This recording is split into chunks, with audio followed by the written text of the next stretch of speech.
There's one. Big one. I think I got a great big one. Oh my god. There it is. Got him. What's up, guys? Welcome back to another episode of One Dream Fishing. Today, we're out on a local Dallas lake. It's Ray Hubbard. If any of y'all are around here, it's Ray Hubbard. It's my first time out here. I've actually never been out here. Never had a tournament out here, so I have no idea where the fish could be. I have no waypoints or anything. So when I have no idea where the fish are in the wintertime, there's a few things that I like to do to put some fish in the boat quickly. And I think that I do them a little bit different than most people. So I'm gonna show y'all a key retrieve that I do with a medium diving crankbait in the wintertime to put some fish in the boat quickly. So we're gonna go down. I'm gonna show y'all exactly what I'm looking for. I'm gonna show you the combos that I'm throwing, the crankbaits that I'm throwing, and exactly how I fish those crankbaits. So come along, this is gonna be a really cool video, and I promise you, if you do this, you'll put a lot more fish in the boat.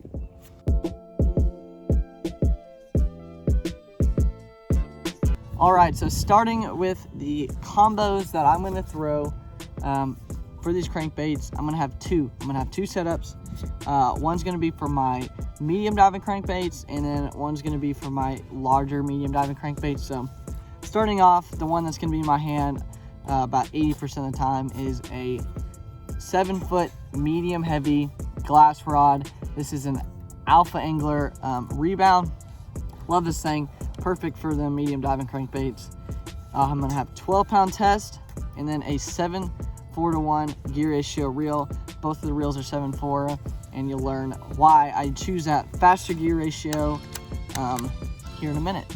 The second combo that I'm gonna throw is a mag rebound by Alpha Angler, which is a 7/6 medium heavy glass rod. So it's a little bit longer, a little bit more backbone, and that allows me to put them bigger crankbaits. This is a DT10. This is majority of what I'm gonna be throwing on this rod. And then that also has 12-pound test, and then a 7/4 bait casting reel. So not a whole lot going into these combos, but you just gotta know to have a good glass rod and it's that faster gear ratio reel for these crankbaits. So when choosing a crankbait in the wintertime, I'm going to choose between two different types of crankbaits. And those are your more wider action medium diving crankbaits that have a hunting ability, and then your really true running tight wobbling medium crankbaits. And for the wide action that hunt, you can't go better than your standard wigglewort. This is original wigglewort. I love this thing, works great. And then a Spro rock crawler. Those are my favorite two. I'm gonna have those on the majority of the early winter time when that water is just a little bit warmer. I think that triggers a lot more fish. But when that water gets a little bit cooler and the bait fish get a lot tighter swimming, and everything just seems to go a lot slower, I'm gonna move to my tighter action crankbaits. And my favorite two are the Bomber 5A and the DT6 and DT10. I love those two. And if I had to pick one, it would definitely be the Bomber. I love this thing. I caught a 7-pounder the other day on my lake house on it. So I have a lot of confidence in this. It works great.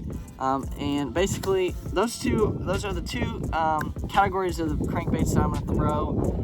It just covers all my needs really, and they work great for this technique. So now that you've seen exactly what I throw, exactly what rods I put it on, I'm gonna show you exactly where I go to throw these crankbaits.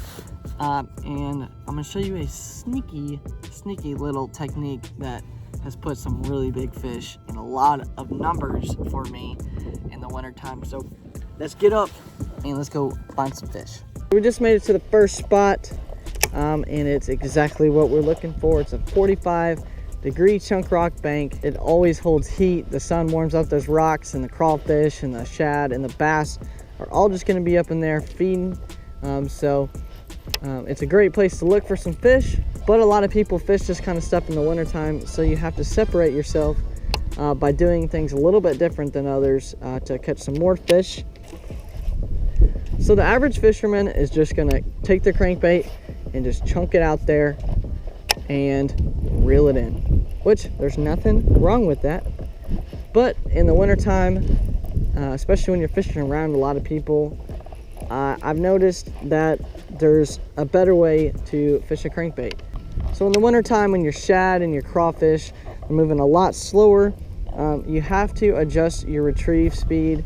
Instead of just straight reeling in, this is what I like to do, and it's caught me a lot of fish. So I'm just going to cast down the bank, and I'm going to crank my reel down. And the second that I hit the bottom, I'm going to stop reeling, and I'm going to drag my rod tip. And I'm just going to drag my rod tip. And then once I hit about as far as I can drag, I'm going to crank real quick back to where I was dragging. And then I'm going to drag back again, crank back, and then drag again.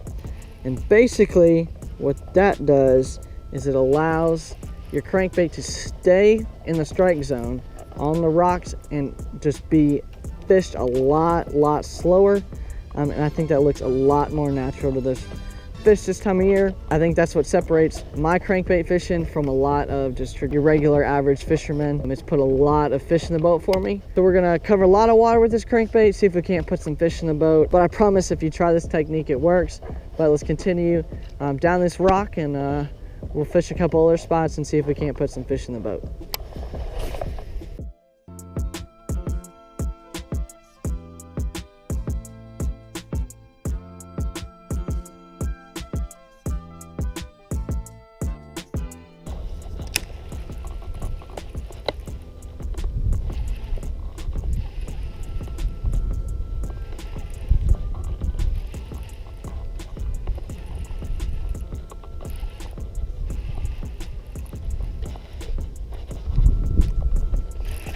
There's one.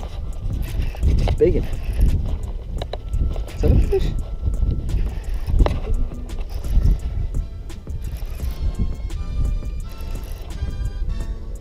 I think I got a great big one. Oh my god. What in the world? I got oh, look at it. Oh my god. Dang it, that got me freaking scared for a moment. Golly.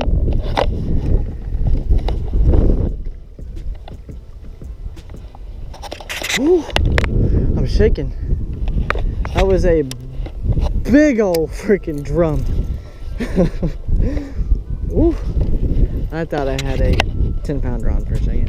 Okay.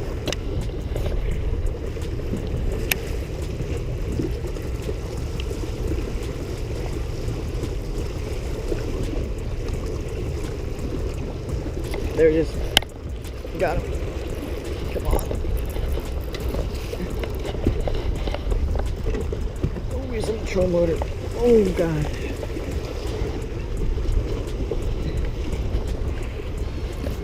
Got him. Woo. Man.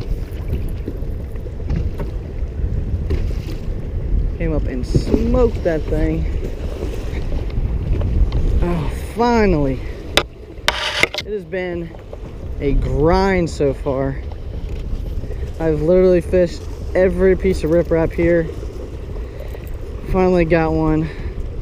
I mean, not a big one, but I will take it any day when it's this tough. Alright, let's get a release on him. Bye, buddy.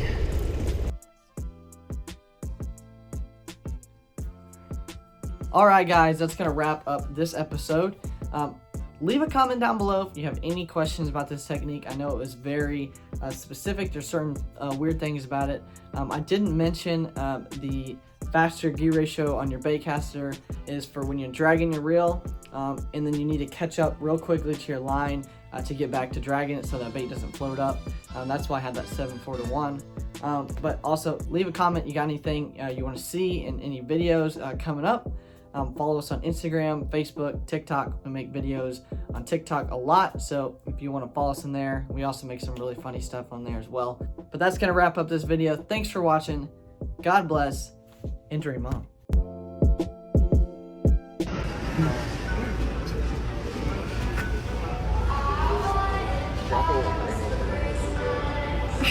Oh.